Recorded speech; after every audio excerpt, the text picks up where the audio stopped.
देखिए 7 नंबर प्रश्न पर ध्यान दीजिए। सवाल में है किस्तों के राशि में अंतर होना। ठीक है, 1 जनवरी 2008 को और ने बॉस है यानी ए ने बी से एक मशीन किस्त भुगतान प्रणाली पर ग्रहण किया है जो 10% प्रतिवर्ष ब्याज की दर पर खरीदी है। ब्याज वार्षिक चार्ज किया जाता है। क्रेता विक्रेता को 2 लाख रुपया 1 जनवरी 2008 को ही दे देता है। अब देखिए 1 जनवरी 2008 को खरीदे हैं और 2 लाख रुपया 1 जनवरी 2008 को ही दे दिए हैं, तो ये क्या हो गया? डाउन पेमेंट हो गया।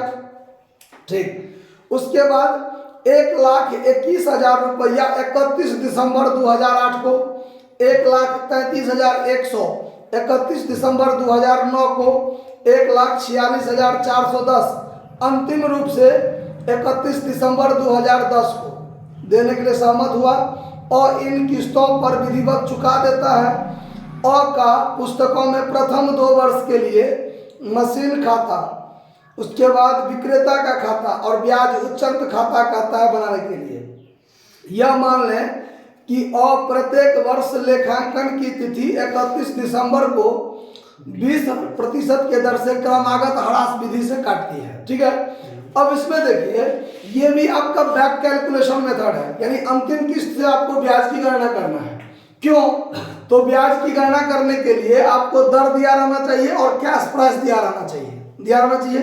सवाल में कैश प्राइस दिया हुआ है कितना है? 100 नहीं है। डाउन पेमेंट दिया हुआ है 2 लाख रुपया और 3 गो किस्त की राशि दिया हुआ है। ठीक है, तो कैश प्राइस कितना है ये तो पता नहीं है, इसका मतलब किस्त की राशि में ब्याज तो शामिल होगा और ब्याज शामिल होगा तो ब्याज निकलेगा कैसे? तो ये आपको बैक कैलकुलेशन मेथड यानी अंतिम किस्त से शुरुआत की किस्त तक हम लोग को पहुंचना है और बैक कैलकुलेशन मेथड से जब हम लोग निकालते हैं तो अंतिम किस्त की राशि गुने दर बट्टा 100 प्लस दर करते हैं। क्यों? तो किस्त में तो ब्याज और कैश प्राइस दोनों शामिल होता है ना। अगर मान लीजिए कैश प्राइस 100 रुपया हो तो 100 का 10% 10 रुपया ब्याज होगा, तो 100 और 10 दोनों मिला के 110 ना हम पेमेंट किए होंगे। समझ में आया बात? इसीलिए दर बट्टा 100 प्लस दर करके निकालना पड़ता है। ठीक है, तो सवाल को बनाएंगे कैसे? तो देखिए ये भी आपका बैक कैलकुलेशन मेथड है। सबसे पहले लास्ट किस्त यानी लास्ट इंस्टॉलमेंट से हम लोग कैलकुलेशन करना शुरू करेंगे जो 31 दिसंबर 2010 को दे है। ठीक है, तो यहां पर आपका जो इंटरेस्ट होगा वो कितना का किस्त है? 1,46,410 1,46,410 गुने 10 बट्टा 110 ऐसे करके निकालना पड़ेगा। ई 0 से 0 कट गया तो 1,46,410 में 1,46,410 भागा 11 13,310 13,310 ये ब्याज निकला। तो इसमें कैश प्राइस कितना? तो 1,46,410 में से 13,310 को घटा दीजिए तो आपका निकलेगा 1,46,410 माइनस 13,310 तो निकलेगा क्या कर देते हैं पता नहीं, 1,46,410 माइनस 13,310 1,33,100 1,33,100 ये कैश प्राइस निकला। अब 31 दिसंबर 2009 ये जो सेकंड लास्ट किस्त है, ठीक है, तो उसमें हमारा ड्यू अमाउंट कितना? तो ये जो किस्त की राशि है कितना? 1,33,100 1,33,100 अब प्लस ये रुपया भी तो बाकी था 1,33,100 तो ये रुपया टोटल हो गया 2,66,200। अब जो इंटरेस्ट निकलेगा इस पर 2,66,200 गुने 10/110। अब इसमें भागा कीजिए 11 से, तो 24,200 ब्याज निकला। तो कैश प्राइस कितना? तो किस्त की राशि था 1,33,100 और माइनस 24,200। तो 1,33,100 माइनस 24,200, 1,08,900, 1,08,900 ये आपका ब्याज हो गया। और अब 31 दिसंबर 2008 को जब फर्स्ट किस्त का टाइम था, ठीक ना, तो इस समय में हमारा ड्यू अमाउंट कितना है वो देखिए। तो पहला किस्त कितना का है? पहला किस्त है 1,21,000 का, 1,21,000 का, प्लस ये 1,08,900 प्लस 1,33,100, इतना ना बाकी था। ये पूरा में जोड़ दीजिए, ये पूरा में जोड़ दीजिए तो कितना हो जाएगा? 1,33,100 आप प्लस 1,21,000, 3,63,000। तो अब जो हमारा इंटरेस्ट निकलेगा 3,63,000 गुने 10/110, इसमें भाग दे दीजिए 11 से, तो 33,000। अब हमारा कैश प्राइस कितना? तो 1,21,000 में से 35,000 घटाइए, 88,000। अब हम निकालेंगे total cash price, total cash price. अब देखिए फर्स्ट इंस्टॉलमेंट में हमारा कैश प्राइस कितना? ये तो आपका ब्याज है, तो ब्याज को गोल घेरा से घेरते हैं।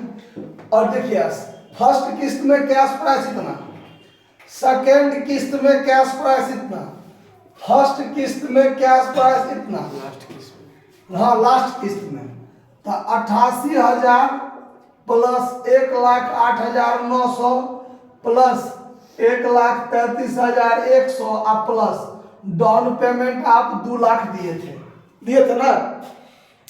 अब ये पूरा को यदि जोड़ लीजिए तो 2,88,000 ये दोनों मिलके हो गए, और उसमें प्लस कर दीजिए 1,08,900 और फिर 1,33,100, तो 5,30,000 रुपया जो है, 5,30,000 जो है आपका ये टोटल कैश प्राइस हो गया। समझ में आ रहा है बात? अब आपको कैलकुलेशन करना है, कैलकुलेशन ऑफ डिप्रिसिएशन।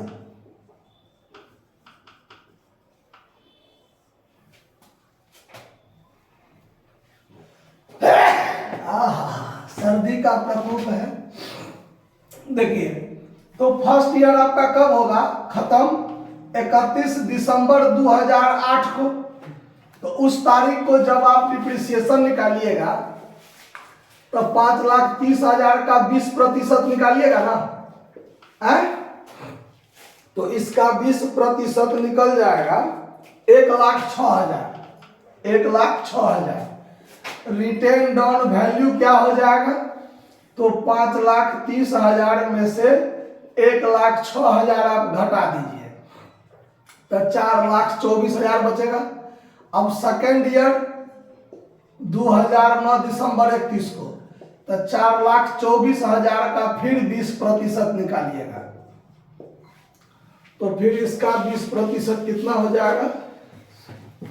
84,860 निकलेगा। 4,24,000 गुने 20%, 84,800।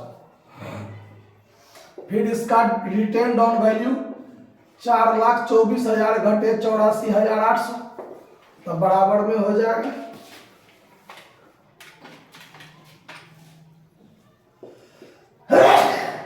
3,39,200। बात खत्म। कैलकुलेशन क्लियर हुआ ना आप लोगों का? अब देखिए, अब सवाल में 2 साल का ही खाता बनाना है, जो भी बनाना है। तो चलिए अब खाता बनाते हैं। In the books of purchaser.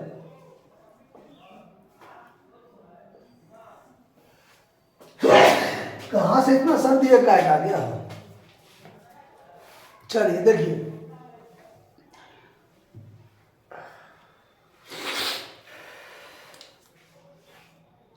बनाना है वेंडर अकाउंट। आइए, वेंडर अकाउंट जो कि बी का खाता होगा, ठीक है। जब इसका खाता बनाएंगे तो 2 साल का ही खाता बनाना है।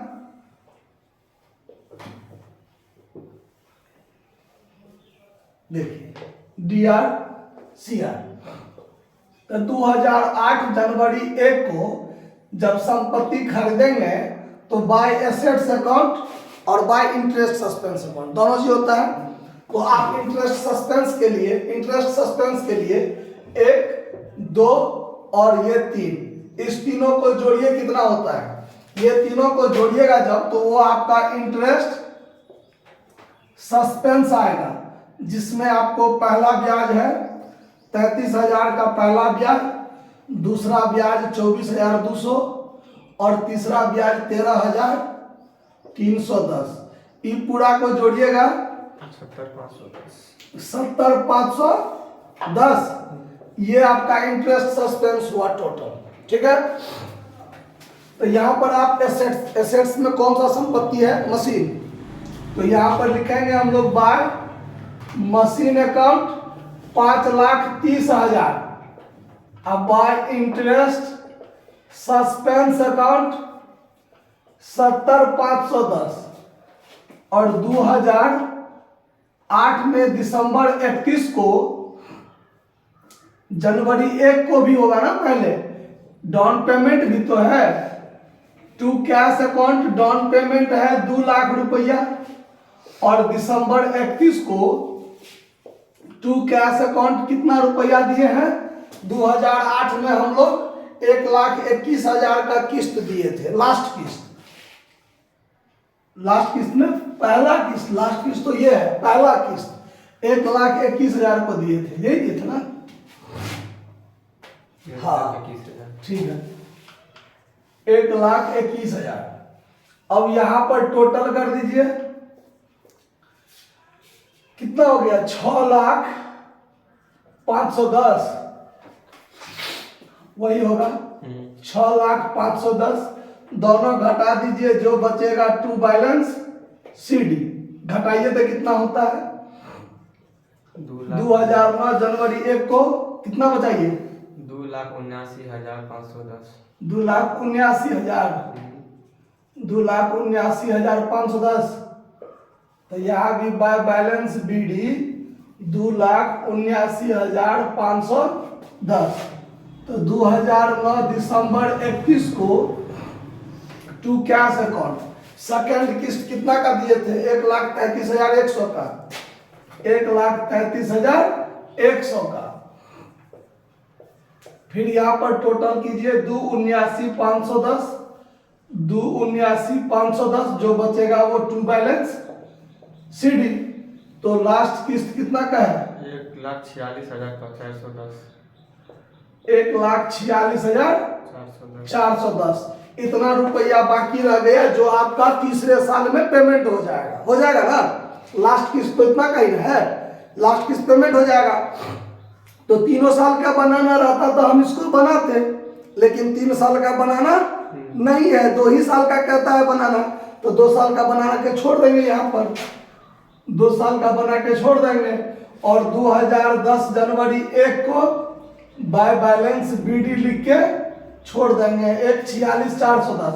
अगर पूरा बनाना रहता तो इसको बना के यहाँ पर टू कैश अकाउंट लिख देते, 1,46,410, बात खत्म। समझ में आ रहा? लेकिन सवाल में कहता है सिर्फ 2 वर्ष के लिए बनाइए, प्रथम 2 वर्ष, तो बाकी को छोड़ देंगे, ठीक है ना। अब बनाना है आपको एसेट्स अकाउंट। एसेट्स मतलब मशीन अकाउंट।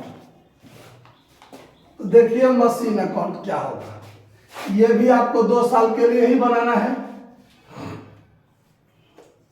DRCR, तो यहां लिखेंगे to vendor account. Vendor account मतलब बी का खाता है, तो बी का नाम लिख दीजिए। टू बीज अकाउंट 2008 जनवरी 1 को 5,30,000। 2008 दिसंबर 31 को बाय डिप्रिसिएशन अकाउंट 1,06,000 का डिप्रिसिएशन लगाए थे, जो बचेगा बाय बैलेंस सीडी हो जाएगा 5,30,000। 5,30,000 बच गया वो बाय बैलेंस सीडी 4,24,000। 2009 जनवरी 1 को टू बैलेंस बीडी 4,24,000। 2009 दिसंबर 31 को फिर क्या लगाएंगे हम लोग, बाय डिप्रिसिएशन कितना 84,800, जो बचेगा वो बाय बैलेंस सीडी 4,24,000। 4,24,000 और इसमें से जो घट जाएगा वो बाय बैलेंस सीडी कितना बचता है 3,39,200। 3,39,200 हो गया। अब बनाना है इंटरेस्ट सस्पेंस अकाउंट, तो यहीं पर बना के दिखा देते हैं, देख लीजिए। ये खाता तो कुछ है ही नहीं, इंटरेस्ट सस्पेंस अकाउंट देखिए 2 साल का खाता इसी में हो जाएगा।